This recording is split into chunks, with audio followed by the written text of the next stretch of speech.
सल्तनत उस्मानिया, जब भी ये नाम सुनते हैं फौरन एक बहुत ही अजीम सल्तनत का ख्याल आता है। पर क्या ये सब कुछ बस अचानक हो गया था?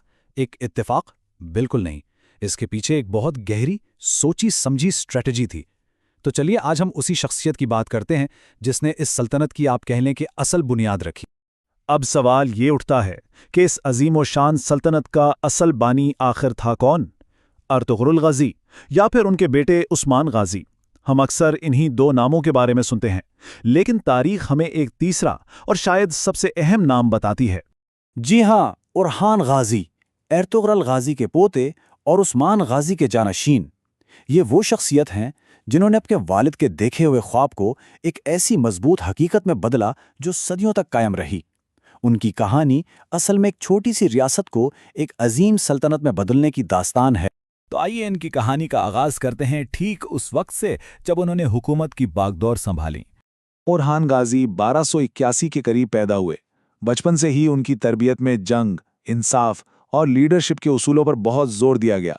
मतलब उन्हें मैदाने जंग और सियासत दोनों के लिए शुरू से ही तैयार किया जा रहा था। फिर 1326 में अपने वालिद उस्मान गाजी के इंतकाल के बाद ये सारी जिम्मेदारी उनके कंधों पर आ गई। और जैसे ही उन्होंने तख्त संभाला, उनका पहला और शायद सबसे अहम कदम था बुरसा शहर को फतह करना। देखिए, यह सिर्फ एक इलाका जीतना नहीं था, ये एक नए दौर का ऐलान था।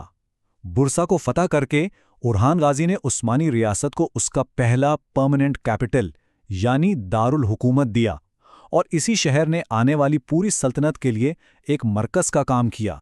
लेकिन उरहान गाजी सिर्फ एक फाते नहीं थे, वो एक माहिर आर्किटेक्ट भी थे। एक ऐसा आर्किटेक्ट जिसने बिल्कुल जीरो से एक पूरी सल्तनत की बुनियाद रखी और उसे तामीर किया। यहाँ पे उन्होंने एक फंडामेंटल तब्दीली लाई।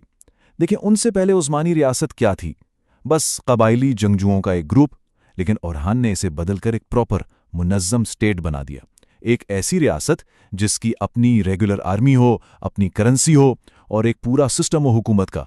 यानी एक कबीले से एक सल्तनत बनने का सफ़र यहाँ से शुरू हुआ। और उनकी सबसे मशहूर इनोवेशन थी जैनसरीज का क़याम। ये उस्मानी रियासत की पहली प्रोफेशनल स्टैंडिंग आर्मी थी। मतलब एक ऐसी फौज जो सिर्फ जंग के वक्त जमा नहीं होती थी, बल्कि हमेशा हर वक्त तैयार रहती थी। इसी फौज ने उस्मानी ताकत को बेमिसाल बना दिया। मगर बात सिर्फ फौज तक नहीं रुकी। उन्होंने पहली बार उस्मानी चांदी के सिक्के यानी करेंसी जारी की ताकि इकोनॉमी मजबूत हो। तालीम को आम करने के लिए मस्जिदें और मदारिस बनवाए, लोगों की भलाई के लिए हॉस्पिटल्स कायम किए और साथ ही साथ बिजांतीनी सल्तनत के खिलाफ बहुत स्मार्ट सियासी इत्तेहाद भी बनाए। ये सब एक मजबूत रियासत के पिलर्स थे। जब अनातोलिया में रियासत की जड़ें मजबूत हो गईं, तो उरहान गाजी की नज़रें एक नए बर्रे आज़म, एक नए कॉन्टिनेंट पर थीं।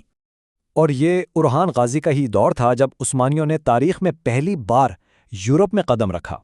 गैलीपोली यानी गेलीबोलू पर कब्जा करना सल्तनत के मुस्तकबिल के लिए एक अहम तरीन टर्निंग पॉइंट साबित हुआ। ये कदम उनकी दूर अंदेशी का एक ज़बरदस्त सबूत है। गैलीपोली पर कब्जा करना सिर्फ ज़मीन हासिल करना नहीं था, नहीं, ये यूरोप में एक परमानेंट बेस कायम करना था। ये आप कह सकते हैं वो चाबी थी जिसने आने वाले सालों में पूरे बाल्कन्स की फतह का दरवाज़ा खोल दिया। लेकिन उरहान गाजी की शख्सियत सिर्फ जंग और सियासत तक महदूद नहीं थी। उनकी कामयाबी के पीछे उनका अपना किरदार था। तारीख बताती है कि वो बहुत सादा, अदल पसंद और सब्र करने वाले इंसान थे। यही वो खूबियां थीं जिन्होंने उनकी हुक्मरानी को इतना मजबूत किया और लोगों के दिलों में उनके लिए इज्जत पैदा की।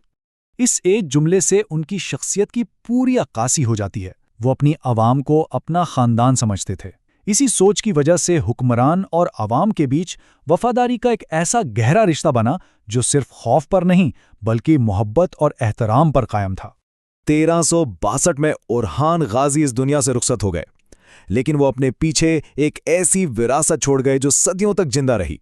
सबसे अहम बात यह है कि उन्होंने सिर्फ जमीन फतह नहीं की, नहीं, उन्होंने उस अजीम सल्तनत का बुनियादी ढांचा, उसका ब्लूप्रिंट तैयार किया। वही ब्लूप्रिंट जिस पर उनके बाद आने वालों ने मुराद अव्वल से लेकर आखिरी सुल्तान तक इमारत खड़ी की। वो असल आर्किटेक्ट थे। तो आखिर में एक सवाल रह जाता है, और ये सोचने वाली बात है कि एक छोटी सी रियासत को एक अजीमो शान सल्तनत बनाने के लिए क्या सिर्फ तलवार ही काफ़ी है, یا پھر اورحان غازی جیسی دور اندیشی، وہ ویژن، وہ تعمیری سوچ ضروری ہے؟ شاید ان کی پوری وراثت ہی اس سوال کا جواب ہے۔